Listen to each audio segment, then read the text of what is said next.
And good evening. Today is still Thursday, May 27th. I am still your host, Evan George, and welcome to Bostopia News, or as I've been calling it, Bostopia Nightly News. If you are joining live, or if you end up watching this video, you'll see I have what is one of the pieces of artwork I commissioned. I'm incredibly excited about it. I absolutely love it. I'm going to be shouting out the artist soon when I actually do the full launch, but we are still currently in soft launch. And also, before I give the rundown of the news today, I wanted to give a big shout out and all my love to my best friend Anthony Richardson and his wife Peggy, who just had their first child, Helen, who entered the world, I believe, at 3 a.m. this morning. So, as I said during my podcast, Helen, I'm going to be a big part of your life, and I am looking forward to meeting you. But starting with the rundown of the news today, we have for the last segment going through the recent Boston Mayoral Forum, which took place live. This is the first live event they've had. In other news, as I mentioned on the 60-second breakdown, Lydia Edwards is pushing for zoning reform where it comes to marijuana dispensaries, which is a fantastic idea. The MBTA is in a trolley problem. We have an update on whether or not Kim Janey has the power to fire suspended police commissioner Dennis White, and cocktails to go are in jeopardy. But starting with the updated news for Dennis White. So people, I'm sure, are familiar with this, that Marty Walsh, close to being on his way out, the then current Boston Police Commissioner William Gross, let me get myself back up here, the then current Commissioner William Gross left unexpectedly and clarified that he's not running for mayor, which was many people's concern at the time. Within that transition, Marty Walsh very hastily appointed Dennis White, this man you see before you, which is now the reminder to the TikTok audience to see the full show, really should watch on YouTube or Twitch.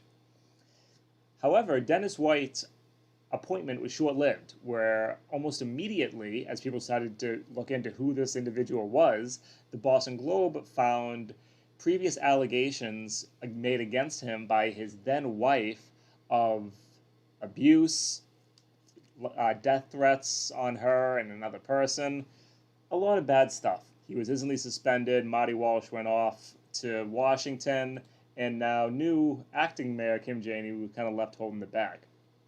Now, there's been a back and forth with an update just within the last few hours with whether or not Kim Janey, as acting mayor, has the actual power to fire a sitting police commissioner. Because as our charter specifies, that the acting mayor only has the powers to do what cannot be delayed. However, what can and cannot be delayed is a very wide category. And so Kim Janey tried to fire Dennis White. However, his lawyer team, I'm sure the union was heavily involved, came to his defense. The judge from the Suffolk Superior Court, looking for her name now, ruled that no, Dennis White can be fired on the spot. However, she then delayed Kim Janey actually doing it, saying that they need to let an appeal process go through. However, in the most up-to-date news, let's see if they've changed it here. The appeals court basically said that they are not going to take up the case. So then it defers down to the lower court, the Suffolk Superior Court, and that ruling stands. So as things stand right now at 9:06 p.m., the court has given Kim Janey the legal permission that she needs to fire the suspended Boston Police Commissioner Dennis White. And I mean, tomorrow's Friday. That's always a good day for a firing. That's what they say. And I'll be very interested to see if I wake up tomorrow morning to news that Kim Janey has formally fired Dennis White. And I anticipate her having a very long process to, again, create the buzz, to actually go through what are the important steps of picking a city's police commissioner. And that'll be a heavily watched affair. It'll be good for Kim Janey's guess you can call it re-election, or maybe we're all okay with election for Boston's mayor in the fall, and we'll see where things land. But she's been given the power. In other quick news, the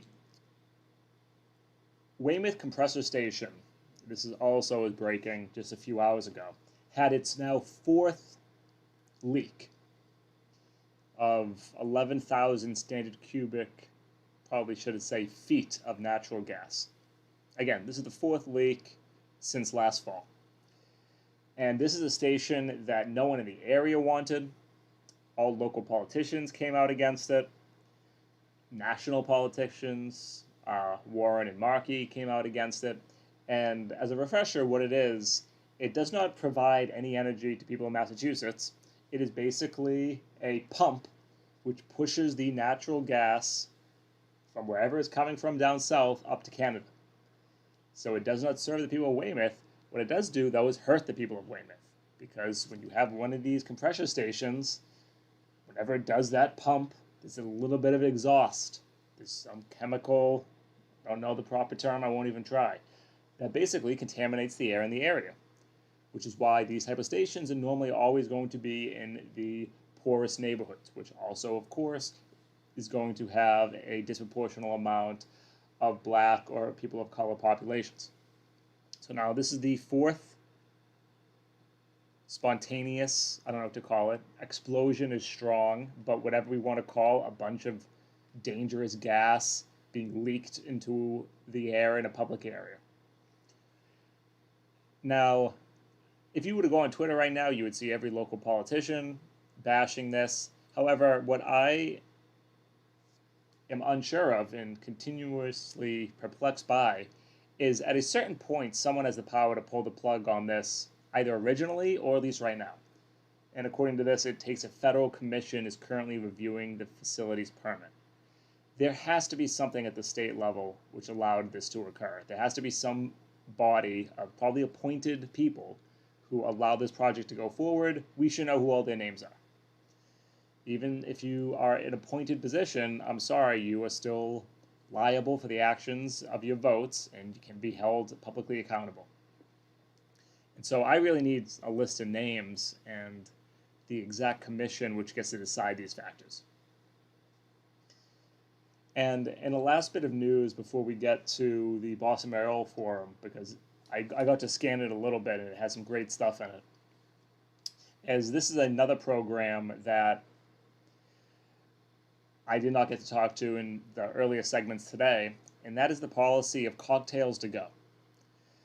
So a big fight is currently going on with Charlie Baker unexpectedly pushing forward Massachusetts reopening from what was originally supposed to be August 1st until what is now going to be this Saturday.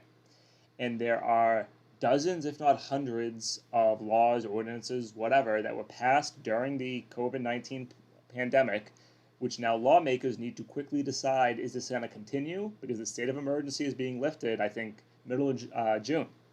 So they have to make decisions on a lot of these programs. Are they going to let restaurants keep doing X? Are they going to let this happen? So on and so forth. One of the big policies is cocktails to go, which was allowing restaurants to, as the name describes, sell drinks like for takeout or I guess in some forms pickup, though I'm curious about that because we still have an open container law here in Massachusetts. And there is one large group of people that is very much against this. And that is the industries that sell liquor, all of our liquor stores. Let me get you the name, the Massachusetts Package Stores Association. And they do not want this because they see it as cutting into their profits. Now, everyone who was following this over the course of last year knows that restaurants got demolished in terms of profit last year during the shutdown. I think the numbers, and forgive me, I may be plus or minus a little bit, but in 2019, restaurants in Massachusetts brought in roughly $19 million a year. Compare that to 2020, where they brought in $8 million. However, liquor stores definitely saw an increase in profit during the pandemic because there was nothing else to do. A lot of people were coping. A lot of people were using substance abuse to get through the shutdown of the pandemic. And so the idea that maintaining this cocktail to go is any real threat to the day-to-day operations of liquor stores in Massachusetts is completely ridiculous. So I think they should keep it. I'm not going to order a $11 cocktail from one of these restaurants.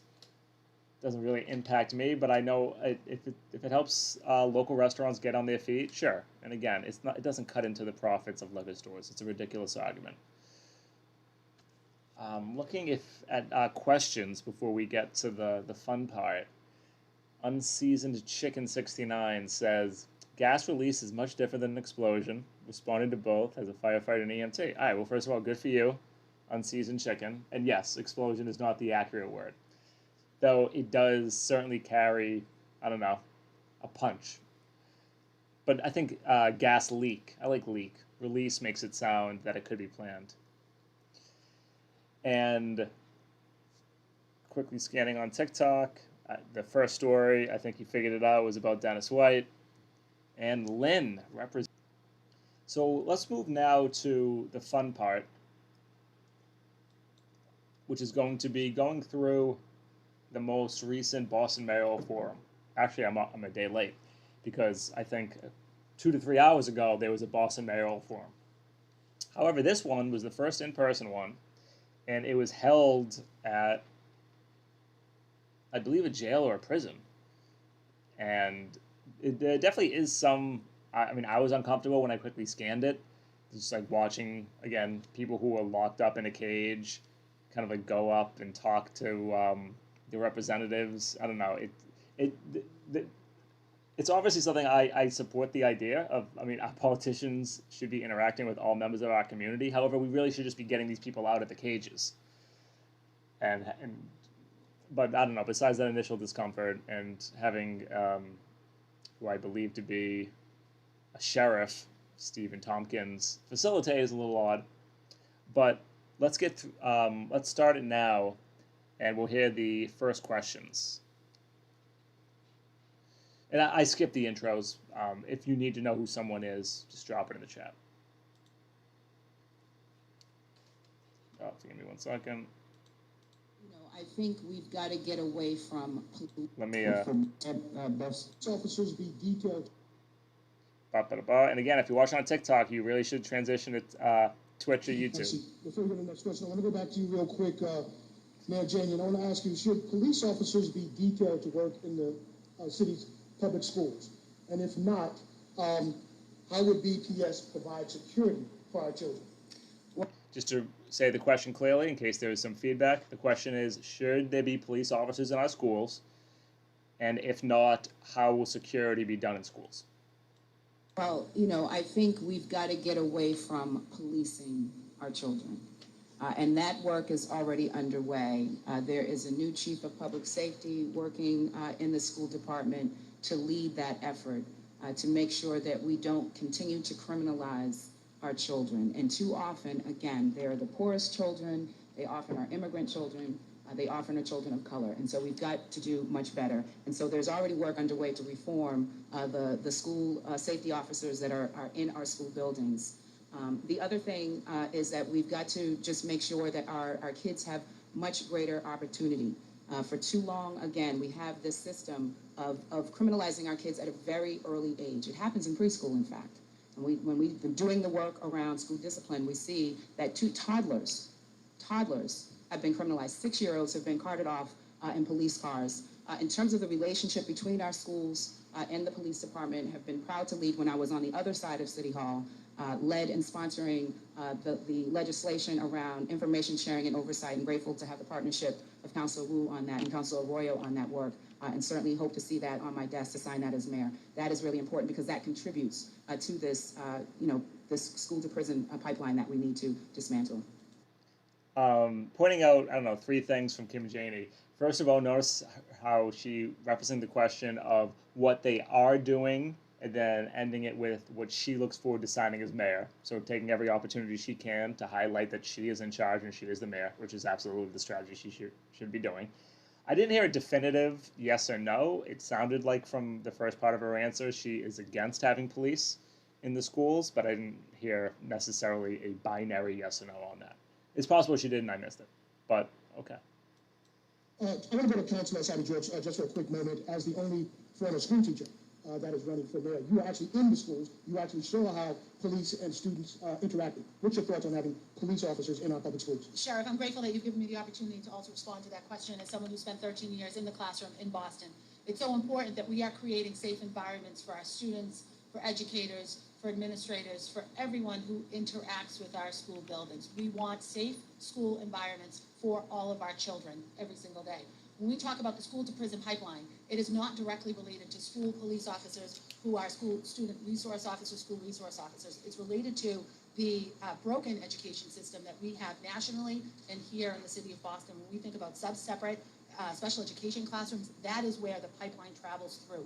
We, at too early of an age, separate especially black and brown boys out of their general education classrooms, place them into separate classrooms where they do not get the services that they need. That is the portion of the system that is broken.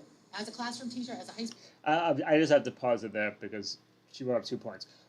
First, the idea that having police officers respond to discipline issues in schools is not part of the school to prison pipeline is completely ludicrous.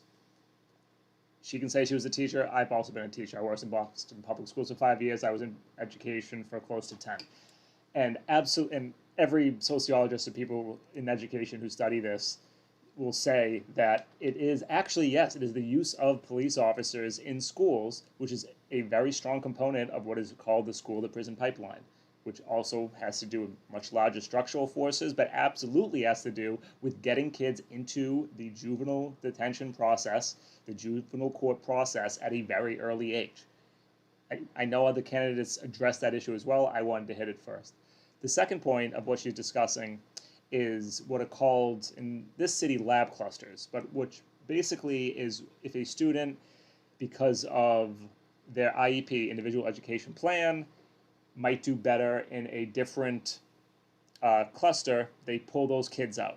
Now, how that is generally used is to remove the quote-unquote behavioral issues, move them from the classroom, get them in a separate environment, and then to try to increase test scores, to be completely honest. Because while I agree with Anissa on one of these points, which is that those other classrooms, I think they moved away from the term lab cluster, but those other lab clusters are not sufficiently funded. Not at all. Most students in BPS public schools need additional resources, need additional people in the classrooms, behavioral specialists, paras, etc. The students that are then placed in that IEP track absolutely need more resources that they are getting. And there are definitely some people internally that try to get those students out of that and go back into what is called an inclusionary model, which is something else. I don't need to go off on a tangent on it, but if you have any questions, let me know. School teacher here in Boston, I work very closely with our student and our school resource officers. They were not Boston police officers that are in our classrooms, that are in our school buildings, that are in our education system. Certainly there is a need for some partnership, but I am a proponent of school police resource officers working in our buildings. They provide some really great services, really great. There's absolutely no difference between a police officer and a school resource officer besides the title. Zero. Great opportunities for mentorship and a good presence in our schools. We need to make sure that we have pieces in place to make sure that our school environments are safe.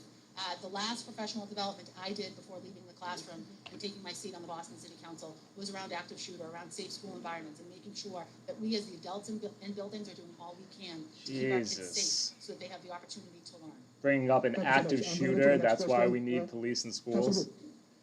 60 seconds.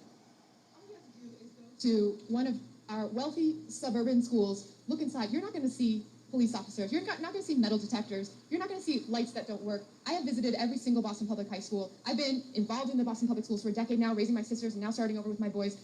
It is different school to school within BPS even, and we cannot have the expectation that some of our students who look like us in this room compared to those in the suburban schools are going to go to schools in settings that feel like a prison, where we're not resourcing the facilities, where they don't have bathrooms that they feel comfortable using, where there's not safe, clean drinking water because they're connected to lead pipes. Our students deserve extracurriculars, arts, sports. They deserve everything that those suburban kids have, and that starts with the feeling that they are there to be supported and loved and seen and treasured, not criminalized.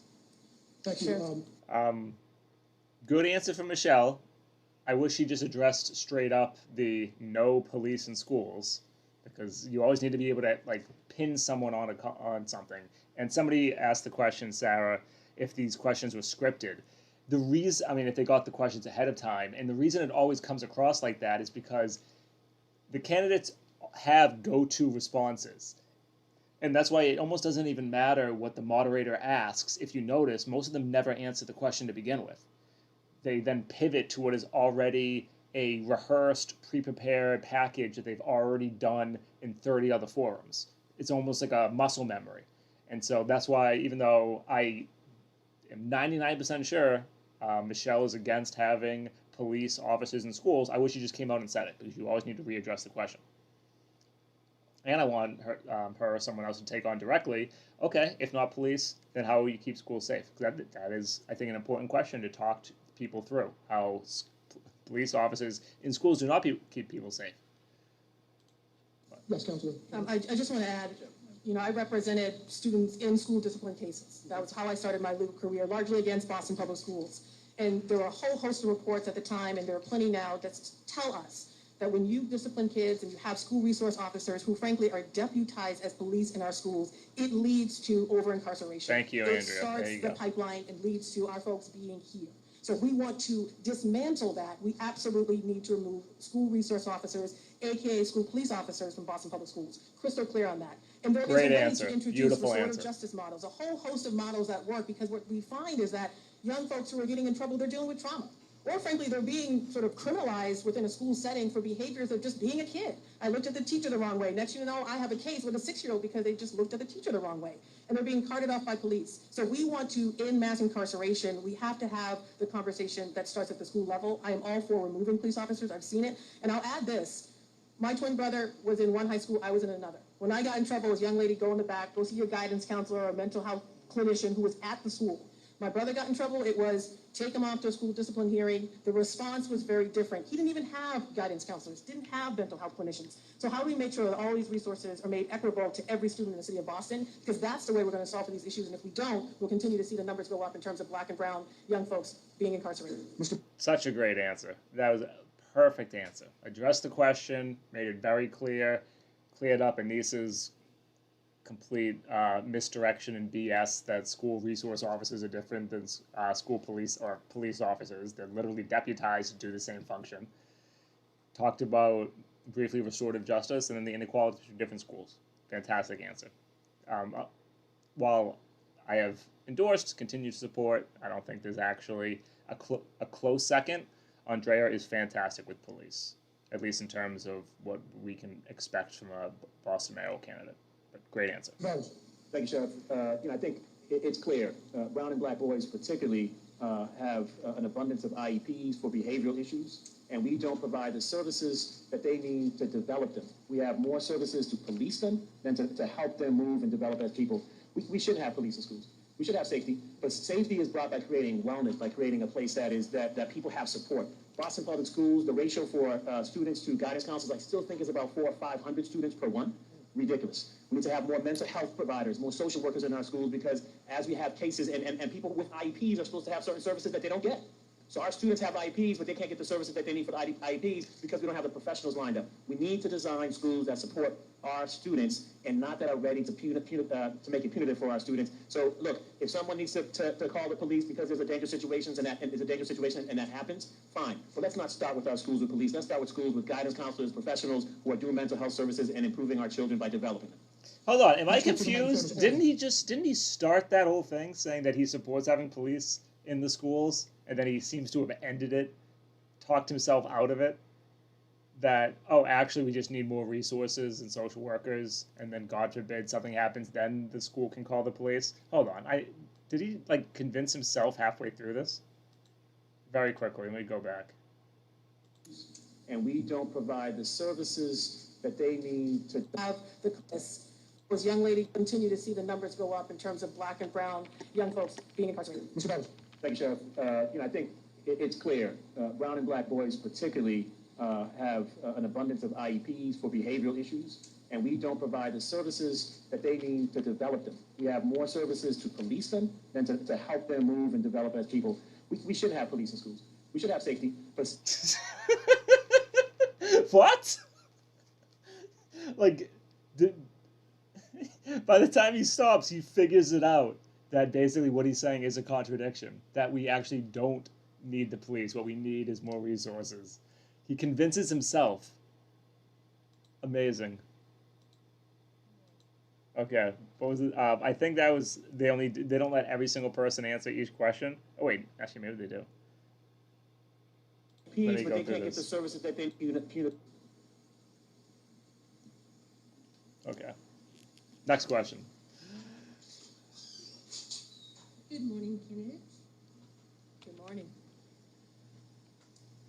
My question is, do you have any building projects planned regarding the tents outside of South Bay?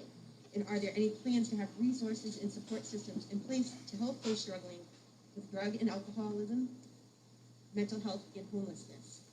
Let's begin with, So to answer the question, this is basically about mass and CAS. Do you have a plan for mass and CAS? What is your what is your plan for the population of people who are homeless in that area, who congregate in that area, because that's where the services are located? Councilor Campbell. Thank you, Sheriff, for the question. I think you're starting with me because I have a plan. I was just out there with you, I guess, last week on this very issue. This is the public health crisis in the city of Boston outside of COVID that is continuing to get worse and not better.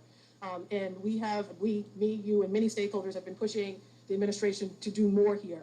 I put out a plan, actually one of my first plans months ago, frankly, when our previous mayor was still here, saying a few different things. One is we need someone at the city level, I call it a mass and cast chief, to own this issue.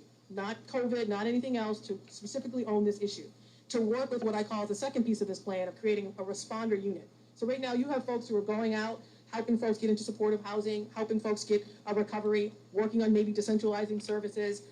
It's all disjointed. Everyone's in a silo. No one's sharing information with each other. So I'm saying put together a unit where it's the same folks showing up that include mental health clinicians, recovery specialists, those who work in supportive housing to help those who are homeless. We were able to set up infrastructure in the city of Boston for those with COVID real quick. We can't do the same thing to help folks who are dealing with homelessness in the city of Boston and what we're seeing, of course, when we all drove here. So this responder unit is critical.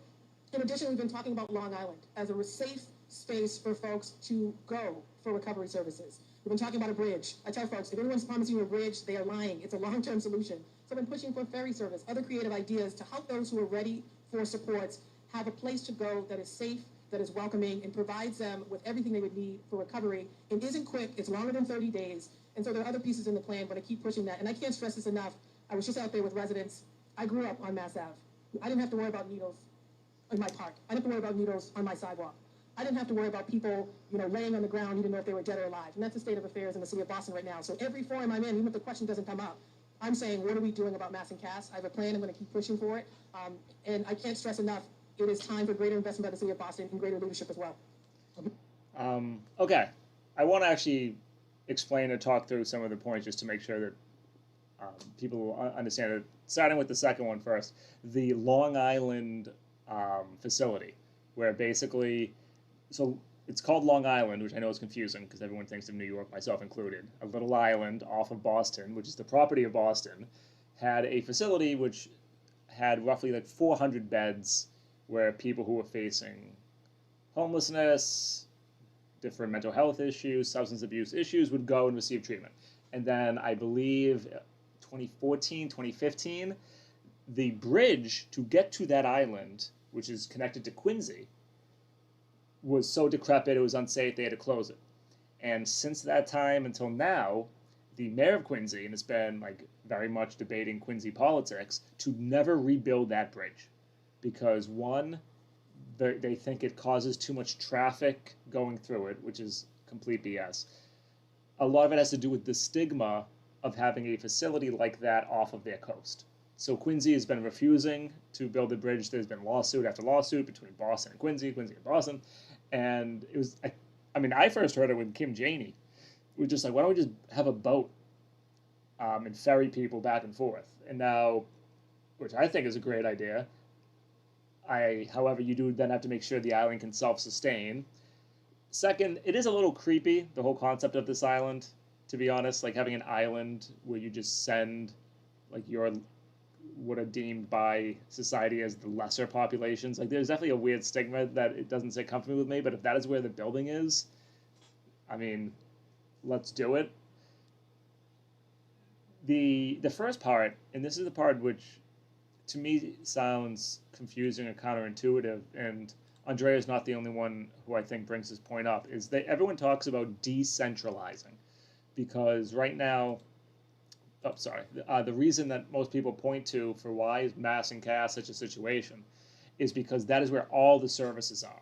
And so if that is where all the services are, then that is where the people will congregate who need those services, right? We all understand that. And so they all talk about decentralizing to try to break that up. And I've spoken to some people who think that's a great idea. And so I don't have a solid take on that or not. But then as part of Andrea's plan, which he was talking about, is coordination between the different services. And so I guess maybe it might just be a vernacular difference, but she wants to centralize the coordination of the services, but then decentralize their location. That's me thinking it through, trying to understand, because she talks about decentralizing, but then about a third of her answer is just directed towards having these different services coordinate and come under the umbrella of one group, and that is the definition of centralization. One second, Mayor. I'm going to go to Representative Santiago, but before I do, let me say this to you real quick. When the bridge went down, the fact that we're getting services out there had to go somewhere. We understand that. The thing that really troubles this community, both this department and the surrounding businesses and the residents, is that there was not a plan.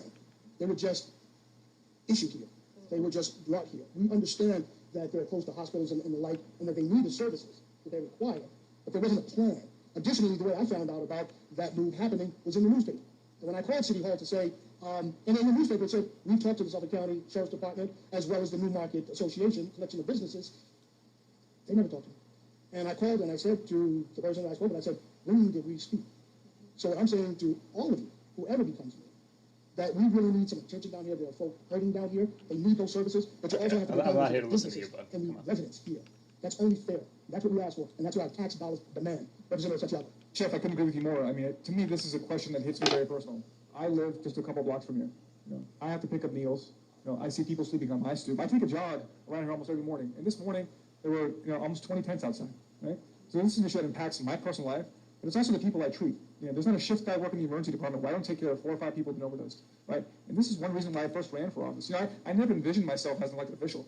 I was always a public servant, right? Whether in the emergency department, in the Army, I ran for public office because this issue was not being addressed, right? And so what I put forth as a plan just last week, Sheriff Tompkins was out with me on Franklin Park, from the perspective as not just a physician, but also as a community person who lives just a couple blocks away, that we need to decentralize services, that we need to regionalize services, that we need to modernize services. And I'm committed to doing so because I have the background and the wherewithal and the relationships with Beacon Hill to get this done. This is not just a city issue, right? 1 in 4 people in the state of Massachusetts know someone impacted by substance use. These aren't just random people. This is someone's mother, someone's daughter, someone on the streets. So I'm committed to working with the sheriff, with the people of Boston, with my neighbors, with the businesses that are impacted by this, in a tremendous way to get this done. All right, 3 points on this gem. First is that he came out maybe a week or so ago and said that if he was mayor, he would immediately stop any new services in that area and then figure out how to get the services. And so to immediately stop any new services for who are probably the most vulnerable people within Boston is sadistic. And he's a doctor. That's just a quick point.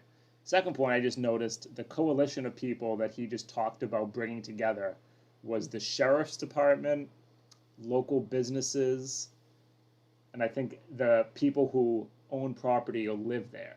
So not actually the healthcare professionals, people providing the services, the people who are receiving the services.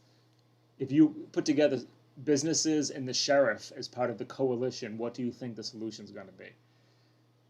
And the third point of he's a state rep, that he knows how to work Beacon Hill to get things done. I am sorry. Nothing gets through Beacon Hill. Most definitely not going to be something which addresses substance abuse within Boston. There's 160 state reps in the House. 140 of them do not care and are thrilled that Boston is the location where people go for these services. And they're not going to pay a dime to try to regionalize it, to then try to decentralize these services in other communities outside of Boston. So that is a pipe dream. That is ludicrous that that's going to happen. Mayor Jamie. This is Got you. Thank you so much. So like Rep. Santiago, I also live in walking distance. This issue is very personal to me. Not just 1 in 4 people, me. It was my uncle who died with a needle in his arm. In the 1980s, he was black, he was poor, he was gay. Nobody cared.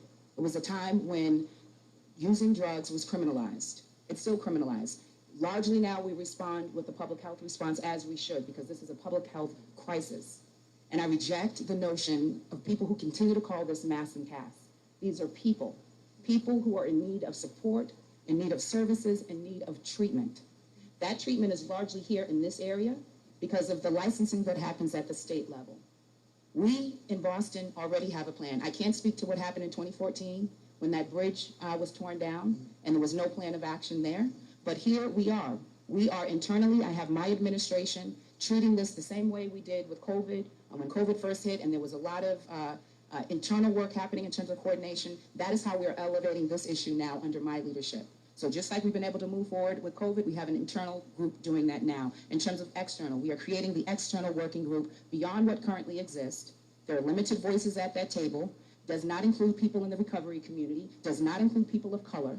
So we are going to make sure that our external work group also is more reflective and inclusive of the people who are actually dealing and are impacted by this issue every single day. You're right, it impacts our businesses, and we've got to make sure our businesses are at the table, and we also have to make sure there's more investment. In terms of Long Island, there are already plans underway to rebuild that campus. I went in and said, we're not just going to go as business as usual. We're going to make sure we build the recovery campus and build the infrastructure that we need on the island so that the island is self-sustaining. Councilor Campbell is right. We could be fighting with Quincy for the next 10, 20 years about a bridge. We need to make sure that that island is self-sustaining right now with the infrastructure in place in terms of being able to respond to a medical emergency, making sure that we have a fire station that is equipped to deal so that the bridge, which we'll continue to push for, but that becomes less of an issue and we can institute and implement ferry service. We also have investments that are happening not only in the FY22 budget, but using the federal resources that are coming so that we, in fact, can make sure that there's more services. In terms of decentralization, I don't see any communities raising their hand to say, hey, we want services and treatment here. So a lot of people can point their fingers. I don't see anyone raising their hand to say, yes, we want to embrace people who need support and services. We've got a lot of work to do, and I invite anyone to be part of this work moving forward so that we can, in fact, help the people who need the help the most. It is funny that she brought up and addressed like the many points I just had, which was who was at the table in conversation, the ferry service and the development, and then that last part that John Santiago just tried to pretend as politicians speak was that no other communities are going to do this. That is a complete fantasy land, as Janie just expressed. So I guess in terms of my response, she did a good job addressing those issues. If you notice in the first segment, she talked about like working groups, and so I mean, she gave actually that was a good answer, to be honest. And I know I think they have a back and forth soon. So let's see if somebody challenges her on what some of the working groups are going to do. Thank you, Mayor. Mr. Burns. Thank you. You know, the tents have grown. They're going to continue to grow. The numbers are clear. More people are dying on our streets. The numbers most recently came out show that there was a spike of black and brown men dying in our streets. The numbers that recently came out show that there's a spike of HIV right now in this area. These numbers are real. These are people, right? So I don't know about plans we're making. I don't know about when we're trying to do budget polls and what we're trying to do. We need to hit the streets now. We need to triple the team on the streets now and get services on the streets right now. And we need to do it like not in some meeting or some new group. We need to do it by doing it now, right? And so I hear you, right? We got businesses that are closing. You guys can see food pack from your window. Right? Doris calls all the time and she's like, what's going on? I got a business I'm trying to run here. These people need services. Can we get them their services? Right? And so right now we can't be putting people who need services. I think the call is a little bit different. That's what's happening. It's not fair. We've got to serve these people with the services they need. And look, decentralization is in fact something that I'm calling for, and it takes leadership. It takes leadership to talk to communities in Boston and begin to share the services that we all have right here. We shouldn't have all the services here, Sheriff, you're right. But we've got to decentralize some of those services and then have people on the ground to bring people who need help to those services. And then talk to the towns that are bringing people here in the morning, because 67% or so of the people on the streets are not residents from Boston or originally residents in Boston, about where they should be bringing people. Have some coordination and not have people just come out in the streets here. This is not cool. This is inhumane. We need to have some emergency, immediate response to it right now. Councilor Campbell. Hold on, I have a lot I want to address. I just want to quickly flag the not originally from Boston is always a talking point, and basically trying to make it so, we shouldn't care about these people, we shouldn't give city resources to these people because they're not really from here. which I'm sorry, I'm not originally from Boston. And so, like, whenever you hear that, just know that that is normally to lay the groundwork towards trying to convince people why we don't need to invest our money. Because, you know, oh, like, they might be people, but they're not really, like, us. I will just echo what former Chief Barrow said. We don't need another plan. We don't need another working group. We need action. And there are a whole host of ideas on the table to change what we're seeing down there right now.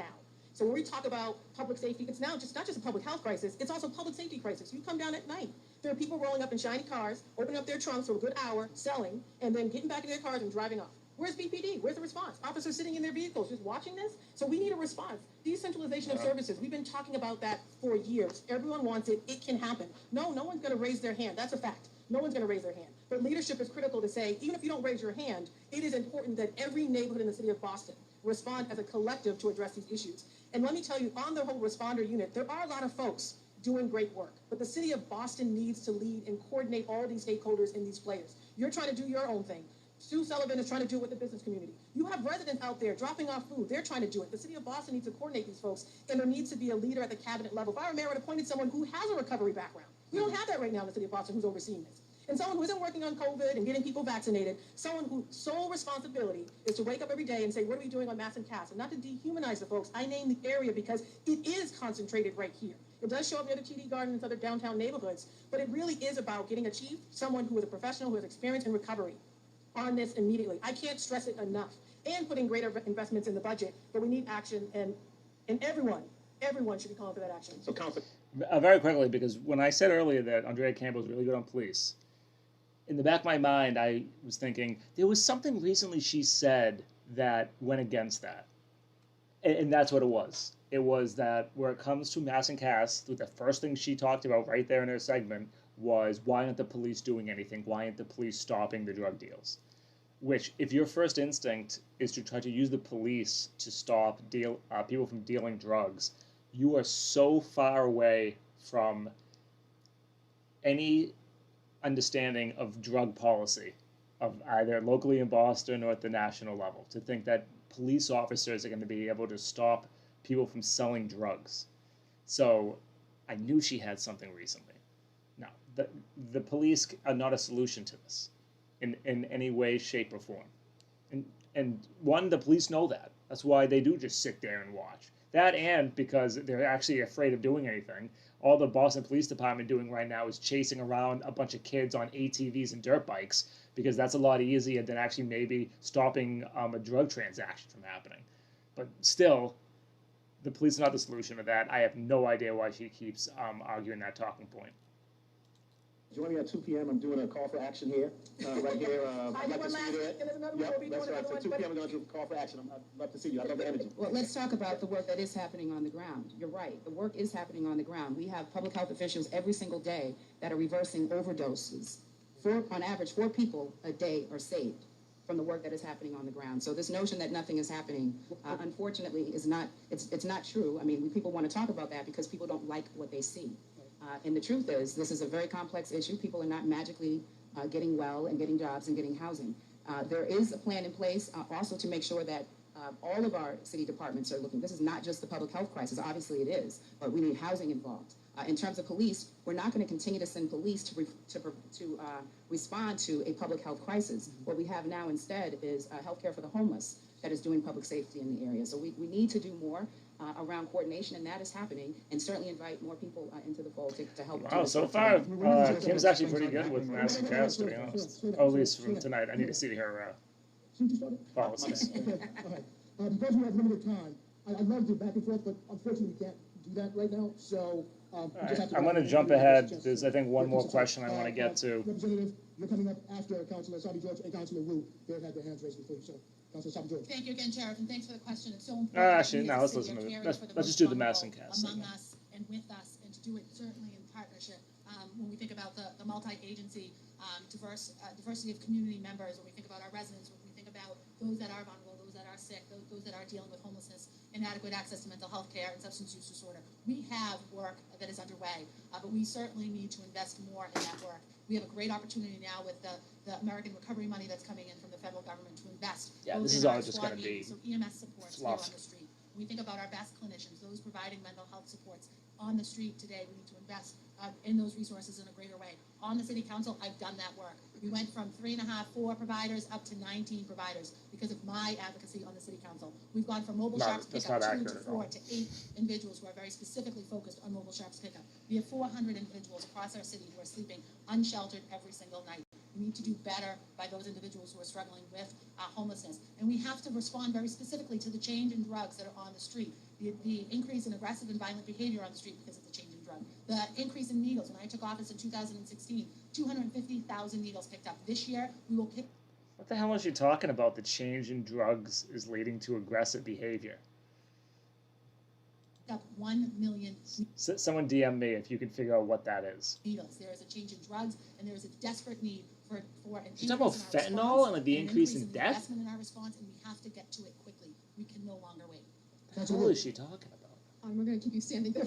We could have a whole forum on this issue because it's so important, so fundamental. And for me, it's all the times that I've been out walking with residents, with patients, with business owners. I see my mom. At the times that we've had to pull her back every bit of energy to keep her from being on the street for health, for mental health, for self-medicating with alcohol. This is something that is a family issue, is an urgent issue, and I want us to be honest about it. I'm going to invoke one of our important community leaders, Shugoni Dogu, who always says, do not confuse motion for progress. We've been talking about this bridge as if it's a magical unicorn for a lot of years. If we just can build the bridge, if Quincy will just let us build the bridge, we're kind of implying that everything will just disappear, right? Everything will be fixed. That is not true. It is $100 million at least to build a bridge without even anything on the other side of it, the cost of renovating and all that. What could we do with hundreds of millions of dollars today, right now, not waiting for Quincy? Get ferry service set up. Build supportive housing. When I talk to the providers, folks who are treating patients at Mass and Cass, they say even when our patients get on treatment, even when they get physically well, they don't have a safe, clean, healthy home to go back to. They can't get a job. They can't get on a different path. And then it becomes a cyclical experience once again with the opiate crisis. We need to take that funding, build supportive housing right now to get people off the streets. All right. Great answer by Michelle. But now, I'm not actually 100% sure what she means by supportive housing. However, I can tell you that the solution to this, or at least the short-term solution in terms of addressing the people who are there right now, not the larger systemic forces that we have to change in our society, but for addressing the people right there, the most, I'm searching for the word, the best program that exists is something called Housing First, which is basically when, and I don't know if this is what she's referring to, but when you simply provide housing for people who need housing, and there are no strings attached. Because what ends up happening if you set up shelters, and most state-run shelters are run by nonprofits or churches or charities, whatever, there is just a whole laundry list of rules that basically says if you want housing, you first need to do X, Y, or Z. And there's a lot of people who need the housing who says, I am not going to be infantilized in that way. I want to do X and Y, I'm going to do that. And you can't force me, you can't stop me. And so it's the cheapest option, Housing First. It is the most effective. And basically, again, what that is just simply providing housing for people who need housing.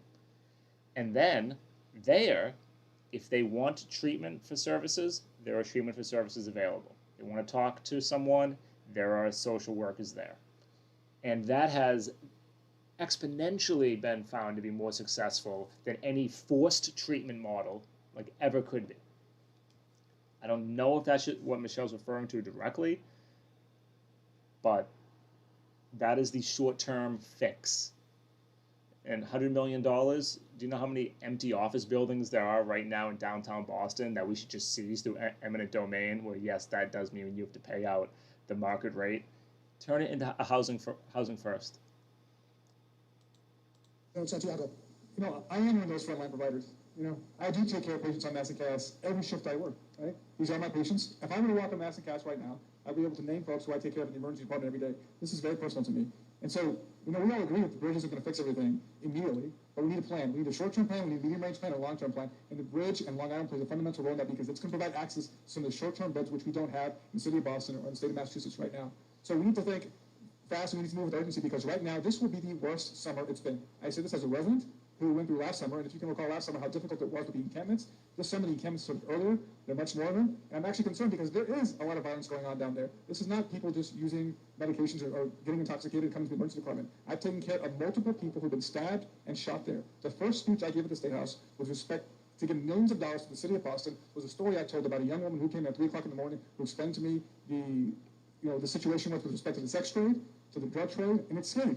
And there definitely needs to be a certain amount of police, public safety there because what's going on is not, I can imagine, going through substance use right now, trying to get clean, walking the streets of Massacast and getting clean. It's a public safety hazard, and we have to really move with urgency to address it. So here's what we're gonna do. Because, Yeah, again, close to, ludicrous the idea wrap that time, more I police understand there is that, going to stop anything involving drug use or drug crime. And he said as mayor, his first step would be to stop all new services. So, I'm sorry. He sucks. But that's just about at time for tonight. We'll wrap it up at a clean 9:52. Appreciate the TikTok audience holding it down. Thank you all. And for people on, some Twitch people and some Facebook people, awesome. So, right now, the idea of the project, Monday through Thursday, 9 p.m. to 10 p.m., I'll be building out things like this. And as always, to support the show, best thing you can do, like and subscribe wherever you find it. Share it on social media, friends, all that good stuff. And I will be doing the podcast tomorrow morning. I'll be doing my usual TikTok tomorrow morning. And besides that, everyone take care and have a good night.